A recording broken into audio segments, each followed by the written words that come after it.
Hello बच्चों, आज हम सॉल्व करेंगे कक्षा 10वीं के विज्ञान का अनसॉल्व क्वेश्चन पेपर जिसका कोड है 824 BO। ये वर्ष 2022 का 6वां सेट है और आज के सेट में हम भौतिक विज्ञान के पार्ट को सॉल्व करने वाले हैं। तो बने रहिए वीडियो में शुरुआत से लेकर के अंत तक ताकि आपको हर एक बात बेहतर तरीके से समझ में आ सके। हम लोग सॉल्व कर रहे हैं कक्षा 10वीं का प्रश्न पत्र विज्ञान का कोड है 824 BO। इसका पहला पार्ट है और पहले पार्ट में फिजिक्स का खंड देखिए। पहला प्रश्न, पहले का पहला प्रश्न है, कोई दर्पण किसी भी वस्तु का प्रतिबिंब सदैव सीधा बनाता है। तो बेझिझक आप लिख सकते हो समतल दर्पण, क्योंकि समतल दर्पण ही एक ऐसा दर्पण है जो सदैव सीधा बनाता है। कोई दर्पण किसी वस्तु का प्रतिबिंब सदैव सीधा बनाता है। लेकिन अब इस प्रश्न में एक बात आप ध्यान दो। प्रश्न में लिखा है, पहला ऑप्शन है समतल, दूसरा है उत्तल, तीसरा है अवतल, चौथा है समतल या उत्तल। तो चौथा ज़्यादा सही है, क्योंकि समतल भी सीधा बनाता है लेकिन साइज में बराबर होता है और उत्तल भी सीधा बनाता है लेकिन साइज में छोटा बनाता है। तो यहाँ पे दोनों लिखेंगे, समतल दर्पण या उत्तल दर्पण। ये जो दर्पण है ये हमेशा सीधे बनाते हैं। अगर इसमें बात वास्तविक आभासी की होती तो ये आभासी चित्र भी बनाते हैं। तो ये है चौथा ऑप्शन, ये सही।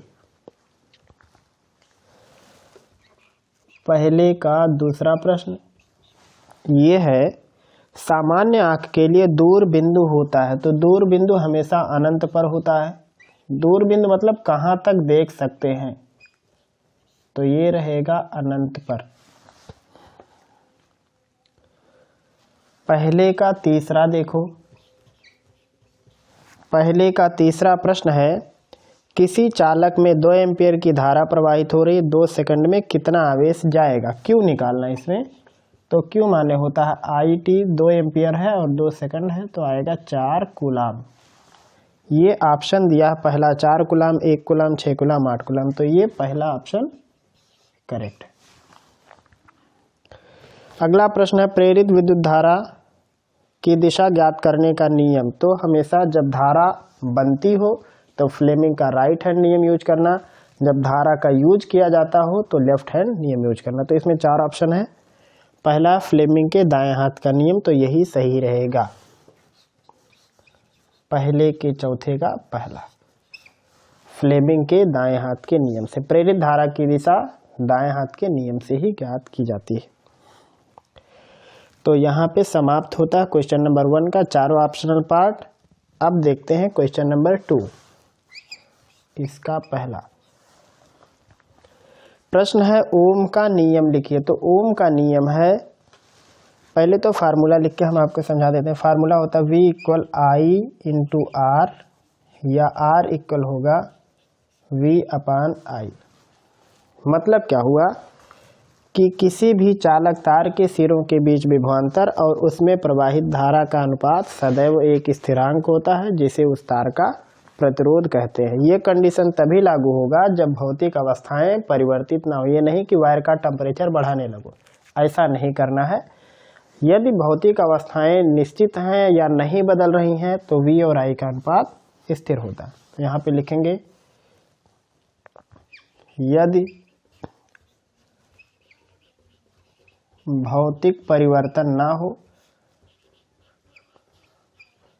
ये परिवर्तन किसमें है, पदार्थ में। यदि भौतिक परिवर्तन ना हो तो किसी चालक के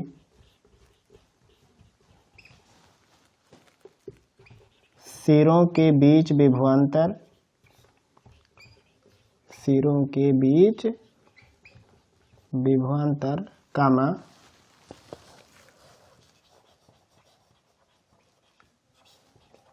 चालक में प्रवाहित धारा का अनुपात चालक में प्रवाहित धारा का अनुपात एक नियतांक होता है। यह हमेशा स्थिर होता है अगर फिजिकल चेंजिंग ना हो तो। एक नियतांक होता है। इसे तार का या चालक का प्रतिरोध कहते हैं। इसे चालक का प्रतिरोध कहते हैं या वैद्युत प्रतिरोध भी लिख सकते हो। ये हो गया ओम का नियम। फिर इसमें कहा है एक ओम की परिभाषा बताओ कि एक ओम की परिभाषा क्या होगी। तो एक ओम यहाँ से कैसे पाओगे, जब V बराबर 1 वोल्ट और I बराबर 1 एम्पियर हो तभी। तो यहाँ लिखेंगे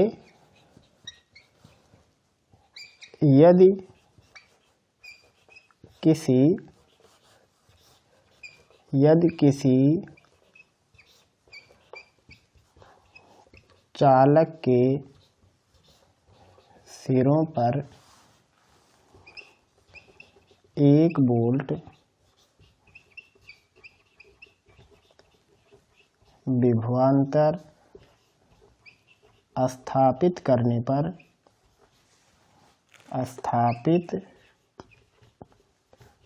पर चालक में 1 एम्पियर की धारा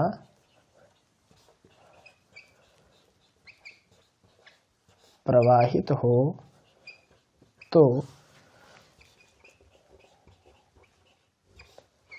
चालक का प्रतिरोध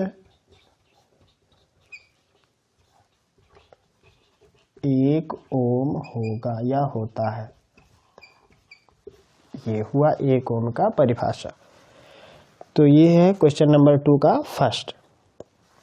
अगला क्वेश्चन नंबर 2 का सेकंड प्रश्न है चुंबकीय बल रेखाओं के 2 गुणधर्मों को लिखो। तो कोई भी 2 लिख सकते हो, बहुत सारे गुण हैं। पहला है चुंबकीय बल रेखाएं परस्पर प्रतिच्छेद नहीं करती। एक ये भी हो गया, नहीं करती है। और लिख सकते हैं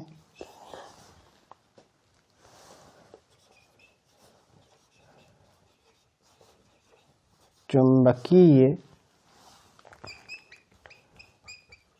क्षेत्र रेखाएं, एक तो ये हो गया प्रतिच्छेद नहीं करती हैं, दूसरा लिख देते हैं चुंबकीय रेखाओं पर खींची गई स्पर्शी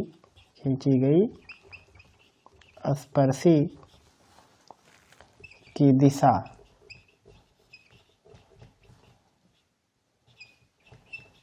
चुंबकीय क्षेत्र की दिशा प्रदर्शित करती है।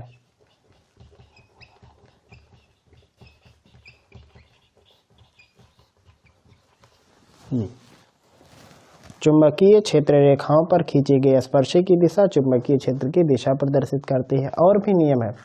चुंबकीय क्षेत्र रेखाएं जहाँ पे सघन होती है वहाँ पे चुंबकीय क्षेत्र की तीव्रता अधिक होती है, जहाँ पे विरल होती है वहाँ पे कम होती है। और है ये नॉर्थ पोल से उत्पन्न होती है और उत्पन्न नहीं होती, सॉरी, नॉर्थ पोल से निकलती हुई साउथ पोल पर और साउथ पोल से होती हुई नॉर्थ पोल पर।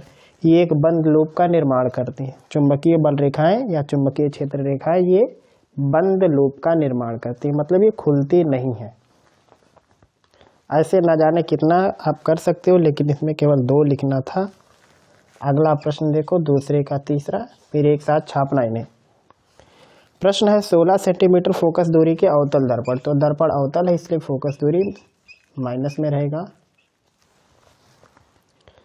8 सेंटीमीटर की दूरी पर एक वस्तु रखी है, U बराबर है ऋण 8 सेंटीमीटर। कहाँ पे प्रतिबिंब बनेगा? तो फार्मूला होगा 1/f इक्वल 1/v माइनस, क्योंकि दर्पण है तो प्लस में रहेगा फार्मूला, ये होगा 1/f की जगह -16, 1/v प्लस u की जगह पे -8, या 1/v इक्वल होगा माइनस में 1/16 प्लस 1/8, हर बराबर करने के लिए 2 से गुणा, -1 प्लस 2/16, 2 में से एक जाएगा 1, तो v बराबर हो गया 16 सेंटीमीटर। अब चूंकि ये प्लस आया मतलब प्रतिबिंब दूसरी तरफ 16 सेंटीमीटर की दूरी पर बनेगा। इसमें कहा है प्रतिबिंब बनाइए, किरण आरेख वगैरह सब कुछ बताया, तो इसमें लिखना भी था कि प्रतिबिंब की स्थिति प्रकृति सब कुछ बताओ। तो प्रतिबिंब दर्पण के पीछे 16 सेंटीमीटर की दूरी पर बनेगा। अब दर्पण के पीछे चला गया तो आभासी बनेगा। और इसमें कहा है हाँ प्रतिबिंब की स्थिति और प्रकृति, तो बनेगा दूसरी तरफ 16 सेंटीमीटर की दूरी पर और आभासी, ये इसका उत्तर रहेगा। चित्र बना देते हैं। ये है एक अवतल दर्पण,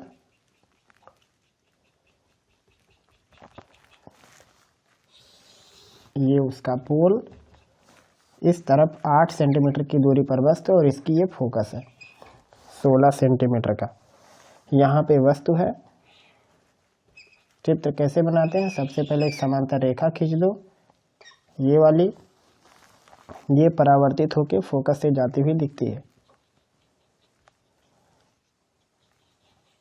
तो फोकस इसका इधर है, तो ये इस तरफ आएगी। लाइन थोड़ा टेढ़ा मेढ़ा होगा, चलेगा, बना लेना आप सीधा, कुछ ऐसे बना देते हैं इधर से। अब एक लाइन कहाँ से बनाएंगे, एक लाइन मान लो बना देते हैं यहाँ पोल से, तो जितने एंगल पे आएगा उतने एंगल पे जाएगा भी। तब देखो ये लाइन इधर नहीं कटेंगी, ये लाइन कटेंगी पीछे। आप इधर बढ़ाओगे तो ये लाइनें इधर कहीं कटेंगी और इधर इनका इमेज होगा और इसकी दूरी होगी 16 सेंटीमीटर। इधर वस्तु की दूरी है 8 सेंटीमीटर, फोकस दूरी है 16 सेंटीमीटर। इधर मान लो वस्तु है ए बी, इधर इमेज है ए डैश बी डैश। तो ये हुआ चित्र। यहाँ पे आप लिखोगे कि प्रतिबिंब दूसरी तरफ 16 सेंटीमीटर की दूरी पर सीधा और आभासी बनेगा। तो इस प्रकार से सॉल्व होता है क्वेश्चन नंबर 1 और क्वेश्चन नंबर 2। अब आप इसे छापिए। अगला प्रश्न तीसरे का पहला प्रश्न है, किसी उत्तल लेंस द्वारा बने प्रतिबिंब हेतु किरण आरेख बनाइए तथा प्रतिबिंब के आकार पर टिप्पणी भी कीजिए। मतलब साइज क्या होगी, जबकि वस्तु अनंत एवं 2f के बीच है, और दूसरा है वस्तु लेंस से 2f की दूरी पर यह है, और लेंस है उत्तल। दो कंडीशन है, दोनों कंडीशनों का हम चित्र बना देते हैं। एक उत्तल लेंस f और 2f, और ये इन्फिनिटी। तो पहला कहा है जब वस्तु अनंत और 2f के बीच में हो, तो मान लो यहाँ कहीं है, सबसे पहले एक समांतर रेखा खींच देना है और ये दूसरी तरफ f से जाती हुई दिखेगी। जितना दूरी इधर लेना उतना दूरी इधर भी, तो ये इस तरफ से जाएंगी। एक लाइन आप किधर से भी चाहे तो इधर से f से बना दोगे तो समांतर हो जाएंगी, या यहाँ से आप ऑप्टिकल सेंटर से बना दो तो ये लाइन जैसी है वैसी की वैसी निकल जाएगी। ये f और 2f, इनके बीच कहीं इमेज होगा। ये मान लेते हैं वस्तु है A B, A dash B dash, या ऑप्टिकल सेंटर, ये जाती हुई लाइन। अब इसमें कहा है कि प्रतिबिंब के आकार पर टिप्पणी भी करो कि प्रतिबिंब किस साइज का होगा, छोटा होगा कि बड़ा होगा। आप चित्र पर थोड़ा देखोगे तो ये लाइन हमने जो बनाया थोड़ा सा हल्का सा टेढ़ा है, जब आप कापे पे बनाओगे तो बिल्कुल स्ट्रेट बनेगा। तो यहाँ पे प्रतिबिंब का आकार भी लिखना है कि प्रतिबिंब कैसा बनेगा। आप चाहो तो कैलकुलेशन भी कर सकते हो, लेकिन ज़रूरी नहीं है। सिलेबस के अकॉर्डिंग और आपके कक्षा के लेवल के हिसाब से कैलकुलेशन ज़रूरी नहीं है कि लाओ इसे हल करके देखें कि क्या होगा। तो जो प्रतिबिंब होगा ये छोटा होगा, उल्टा होगा और वास्तविक होगा। प्रतिबिंब छोटा, उल्टा, वास्तविक। आकार के बारे में केवल कहा तो आकार में छोटा ही रहेगा। इसका दूसरा पार्ट देखो, दूसरा पार्ट है कि जब वस्तु लेंस के 2f पर है, जब वस्तु लेंस के 2f पर है, तो अगर आपको किरण आरेख बनाना आता तो आप समझ जाओगे कि कहाँ बनेगा। अगर इधर 2f पर होता तो दूसरे साइड ये 2f पर ही बनता है इमेज।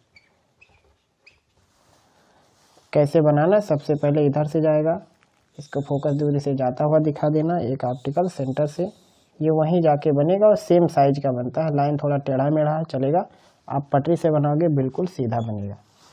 तो जब इधर होगा 2f पे तो प्रतिबिंब का आकार क्या होगा, प्रतिबिंब का आकार, ये ऑप्टिकल सेंटर है, A B A dash B dash सब लिख सकते हो। आकार रहेगा वस्तु के बराबर, वस्तु के बराबर, उल्टा, वास्तविक। कहाँ है आप लिख भी सकते हो, दूसरी तरफ 2f पे हो। ये कहाँ होगा, दूसरी तरफ f और 2f के बीच में होगा। तीसरे के पहले में एक ऑप्शनल भी है, प्रश्न है एक 20 सेंटीमीटर फोकस दूरी वाले अवतल लेंस, तो अवतल लेंस है तो फोकस दूरी माइनस में रहेगा 20 सेंटीमीटर। अवतल लेंस के सामने 20 सेंटीमीटर फोकस दूरी वाले अवतल लेंस के सामने 20 सेंटीमीटर की फोकस दूरी का एक वस्तु स्थित है। ये सवाल में शायद कुछ कमी है, 20 सेंटीमीटर की फोकस दूरी नहीं होगी, 20 सेंटीमीटर की दूरी होगी।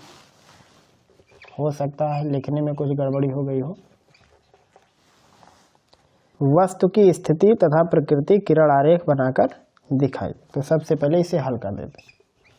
1/f = 1/v minus 1/u। Lens है तो माइनस लगाना है फार्मूले में। 1/f की जगह पे -20v माइनस u की जगह -20 माइनस माइनस प्लस, दूसरे साइड जाके फिर माइनस, तो 1/v आएगा। माइनस में 1/20 माइनस में 1/20 आएगा, माइनस में 2/20 यानी 1/10। v की वैल्यू आएगी माइनस में 10 सेंटीमीटर। मतलब क्या हुआ कि प्रतिबिंब उसी तरफ बनेगा 10 सेंटीमीटर की दूरी पर। अब आओ चित्र बना देते हैं। ये हो गया अवतल लेंस, फोकस दूरी 20 सेंटीमीटर है और u 20 सेंटीमीटर है, दोनों 20-20 सेंटीमीटर पे। थोड़ा दूर बना लेते हैं इनको। मान लो यहाँ पे f है, वस्तु 10 सेंटीमीटर की दूरी, नहीं वस्तु भी 20 सेंटीमीटर की दूरी पर, यानी फोकस पे ही वस्तु रखी है। तो सबसे पहले एक समांतर रेखा खींच लेते हैं, ये वाला। ये हो गया ऑप्टिकल सेंटर, तो ये कहाँ से घूमेगा, फोकस से, क्योंकि ये इस तरफ जाके फैल जाएगा तो लगेगा कि फोकस से आ रहा है। तो इसको पीछे बढ़ाएंगे तो ये लाइन मिलने वाली। एक को बना देते हैं यहाँ से ऑप्टिकल सेंटर से। ऑप्टिकल सेंटर से जाने वाली लाइन वैसे ही निकल भी जाती है, ये वाला। तो जहाँ ये कटेगा वहाँ पे बनेगा चित्र। अब चूंकि ये लाइन वास्तव में नहीं कटी है तो इसका मतलब प्रतिबिंब आभासी होगा। तो इसमें कहा था कि प्रतिबिंब की प्रकृति भी बताओ और स्थिति बताओ। तो यहाँ पे लिखेंगे प्रतिबिंब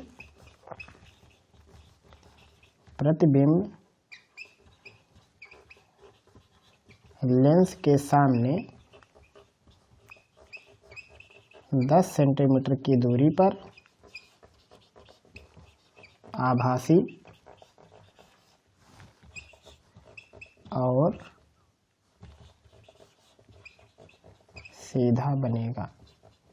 यहाँ आप लिख सकते, हाँ ये ठीक है, लेंस के सामने हमने लिख दिया है। तो ये इसका उत्तर हो जाएगा। सिंपल आपको कैलकुलेशन करनी है, बस ज़्यादा मेहनत नहीं करना है। इसमें साइज लिखना था, इसमें फार्मूले के हिसाब से कैलकुलेट करना था। मतलब मिला जुला के चित्र दोनों में ही बनाना है। आपको इसमें फार्मूला का उपयोग करके छोटा बड़ा नहीं प्रूफ करना है, केवल आपको लिख देना। तो आप जो भी 5 या 6 टाइप के जो फिगर बनते हैं उनको आप एक बार जरूर रिवाइज करके जाइएगा, ताकि चित्र परीक्षा में अच्छे से बन सके। तब तक आप इसे लगाओ, फिर अभी हम लगाते हैं। अगला है तीसरे का दूसरा प्रश्न।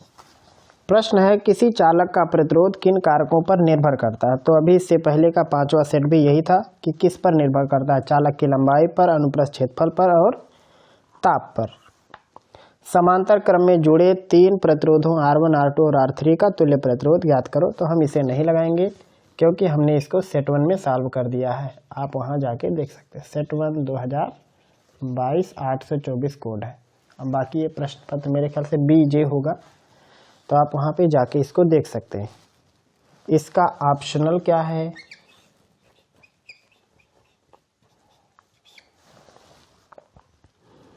ऑप्शनल है विद्युत शक्ति से क्या आस है।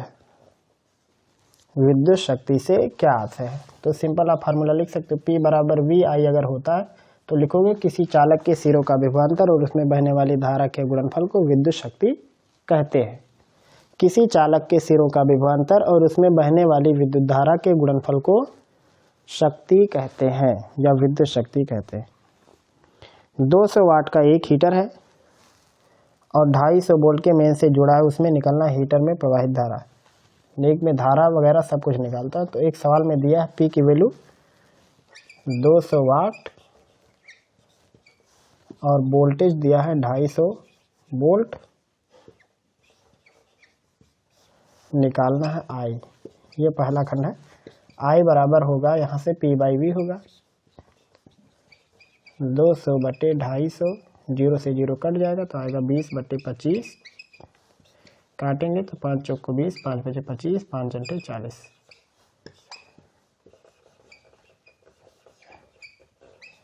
I बराबर होगा 0.8 एम्पियर। दूसरा इसमें निकालना है हीटर के तार का प्रतिरोध R बराबर होता है V/I। V की वैल्यू है 250, I की वैल्यू 0.8, तो हो जाएगा 2500/8। 8 तियाँ 24, 1 बचेगा 10, 8 करने में 8, 2 10, तो 20 हो जाएगा। 8 दूनी 16, 4 20, 8 5 40, 312 ओम, 312.5 ओम। तीसरा 10 घंटे में व्यय ऊर्जा बताओ। H निकालना है या W निकालना है जो भी, तो फार्मूला होता है VIT। V की वैल्यू है 200 वाट, आपको लेना है यहाँ पे वोल्टेज, वह 250। I की वैल्यू 0.8 और T की वैल्यू है कितना घंटा चलाना है, 10 घंटा। तो इस 10 से इसका दशमलव खत्म हो जाएगा, तो होगा ये 250 × 8 बराबर 25 8 200। मात्रक लिख सकते हो। V और I का मात्रक वाट होता है और T का घंटा सेकंड जो भी। तो चूंकि यहाँ पे घंटा में यूज हुआ तो मात्रक लिखेंगे वाट घंटा, या आप इसको लिख सकते हो 2 किलोवाट घंटा, या आप इसको लिख सकते हो 2 यूनिट, जो भी आप पसंद करो आप वो लिख सकते हो। तो इस प्रकार से सॉल्व होता है क्वेश्चन नंबर 3 का सेकंड का ऑप्शनल पार्ट। अगला प्रश्न है क्वेश्चन नंबर 4। प्रश्न है दिष्ट धारा एवं प्रत्यावर्ती धारा में क्या अंतर है। तो सिंपल है, दिष्ट धारा समय के अनुसार उच्चतम या निम्नतम की तरफ नहीं बढ़ती, यानी समय के अनुसार धारा के मान में परिवर्तन नहीं होता है, जबकि प्रत्यावर्ती धारा में समय के हिसाब से प्रत्यावर्ती धारा की वैल्यू कम या अधिक या घटती बढ़ती रहती है। ये इसका मेन उत्तर है। अगला है विद्युत मोटर की रचना, सिद्धांत एवं कार्यविधि बताओ। विद्युत मोटर के बारे में इसमें बताओ। तो इसमें कई चीज पूछा। पहला दिष्ट धारा, दूसरा पूछा प्रत्यावर्ती धारा, प्रत्यावर्ती धारा, और तीसरा है विद्युत मोटर। ये 3 चीज को पूछा इसमें, और कुल नंबर है इसमें 7 नंबर। तो दिष्ट धारा और प्रत्यावर्ती धारा का अंतर क्या है, ये समय के साथ साथ इसके मान में परिवर्तन नहीं होता है, इसमें समय के साथ साथ इसके मान में परिवर्तन होता है। दूसरा है विद्युत मोटर, तो ये चीज़ हमने सेट 2 में तो ये मिलेगा आपको सेट 2 2022 824, यहाँ पे आपको ये मिल जाएगा विद्युत मोटर। अंतिम प्रश्न है शायद चौथा, वहाँ पे हमने इसको सॉल्व कर दिया है। इसका ऑप्शनल जो चीज़ हमने पहले सॉल्व कर दिया है हम उसको यहाँ पे छोड़ रहे हैं। प्रश्न है फ्लेमिंग के बाएं हाथ का नियम लिखो। फ्लेमिंग के लेफ्ट हैंड का रूल, ये नियम हम आपको बता देते हैं। नियम क्या है? फ्लेमिंग ने कहा था कि अगर हम बाएं हाथ की अंगूठा, इसको तर्जनी बोलते हैं, इसको मध्यमा बोलते हैं, तीनों को परस्पर लंबवत रखें और मध्यमा को विद्युत धारा की दिशा में, इसको चुंबकीय क्षेत्र की दिशा में रखें, तो अंगूठा चालक पर लगने वाले बल की दिशा बताएगा। फिर से एक बार समझ लो, अगर हम बाएं हाथ की तीनों उंगलियों को परस्पर लंबवत इस प्रकार से रखें कि मध्यमा चालक में प्रवाहित धारा की दिशा, तर्जनी चुंबकीय क्षेत्र की दिशा को दिखाए, तो अंगूठा चालक पर लगने वाले चुंबकीय बल को दिखाएगा। ये है फ्लेमिंग का बाएं हाथ का नियम। फिर इसमें कहा एक समान चुंबकीय क्षेत्र में रखे धारावाही चालक पर लगने वाले बल का मान किन किन कारकों पर निर्भर करता है, किन किन बातों पर निर्भर करता है। फार्मूला यही है, F बराबर IBL साइन थीटा। तो F किस पे डिपेंड करेगा? चालक में बहने वाली धारा पर, चुंबकीय क्षेत्र की तीव्रता पर, चालक की लंबाई पर और धारा और चुंबकीय क्षेत्र के बीच के कोण पर निर्भर करता है। या आप ये जो थीटा है आप B और L के बीच का कोण भी मान सकते हो, क्योंकि L का डायरेक्शन वही होगा जो करंट का डायरेक्शन होगा। तो इतने चीज़ों पर डिपेंड करता है। अब इसमें दो काम करना है। पहला है अगर चालक समांतर है तो कितना बल आएगा, तो सिंपल बता दो, जब समांतर है तो थीटा 0 होगा, और जब थीटा 0 तो साइन 0, यानी F की वैल्यू 0 आएगी। और जब लंबवत है तब क्या आएगा? लंबवत है तो थीटा 90, साइन 90 का मान 1, तो F का मान आएगा IBL, यानी मैक्सिमम बल। तो इसमें कहा ये धारावाही चालक चुंबकीय क्षेत्र के समांतर है तो बल 0 होगा, लंबवत है तो महत्तम चुंबकीय बल लगने वाला है। तो इस प्रकार से सॉल्व होता है क्वेश्चन नंबर 4 का ऑप्शनल पार्ट। उम्मीद है आपको आज की सारी बात समझ में आई होगी। अगर आपका कोई भी प्रश्न होगा तो आप हमें ज़रूर बताएंगे।